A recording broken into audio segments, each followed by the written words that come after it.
Chapter 15, by the commencement of second term, moods had shifted drastically. Plans no longer unfolded as imagined. Some lives simply cannot sustain the true spirit of commitment. Perhaps I was one of them. I was not prepared to break hearts, yet I found it far too easy to let go this time, even easier than before. The new girls seemed too naive to meet my standards. Staying with them began to feel like a repetition of old days, a cycle already lived. Everything appeared to circle back to the beginning, yet they carried new impressions I had learned to recognize. Marian, for instance, was the kind of girl whose moods had quietly taught me lessons. Still, she became unbearable for a mind as restless as mine. Her ways threatened to exhaust me. Without hesitation, I stepped away. Let her deal with it, I decided. Then there was Kayla, alive on stage. Unlike Queen, her dance carried a different language. A new rhythm, one that spread quickly across the school. Her hands did not merely move, they instructed. "Emma piano!" Voices rose from the crowd. Students attempted to follow her steps, stumbling over the rhythm she held effortlessly. She never lost the beat. When she reached her final move, sharp, controlled, precise, the applause broke out in waves. Some boys shouted from the stands. Girls answered with equal excitement as she stood, catching her breath. "You really made it," the master of ceremony said, clapping as he handed her an envelope. "The high school blazing steps," he began, waiting as the applause softened into silence. "This talent show may have just begun here at Midland, but one thing is clear." He paused, smiling. "You have remarkable talent among you." Applause returned. "I hope that by the end of this year, each one of you will have discovered something within yourselves. Keep your light alive. Explore, discover, confirm. We shall meet again next year, same time, same place." Later, the rumors began to circulate. "Kayla has a gift," they said, but I did not believe in such conclusions. There is no gift in it, only passion and repetition. You try, you fail, and you try again until it begins to look like perfection. Those who never try simply name it a gift, as if it were granted at birth. We all enter this world knowing nothing but hunger.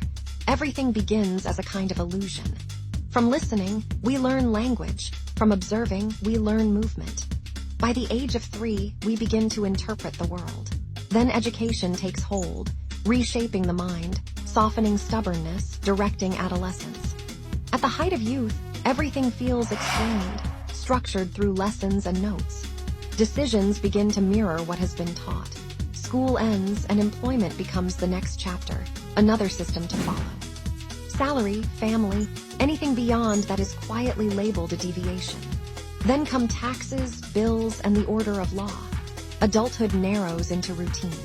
Age draws one toward solitude, toward the search for peace within self-improvement. Yet even then, everything moves toward its final point: death. Perhaps the only place where both good and evil lose their weight, where meaning dissolves. Life, after all, remains a system, from birth to living to ending. Amid all these contradictions, one thing remained constant for me: friendship. At least there I found something steady. Friends matter, even if only for a season. New friendships, especially, carried a strange comfort. Perhaps because they were untouched by history. I never fully understood why people find peace in unfamiliar faces. My actions did not always please, yet some still chose to see something good in me. As for relationships, I placed that idea on hold. Marian had failed to fill the place. Yet something unexpected began to return, an idea I had once rejected. Feelings do not always announce themselves. They wait, they hide. And then, without warning, they appear. "Are you sure Joan dropped you?"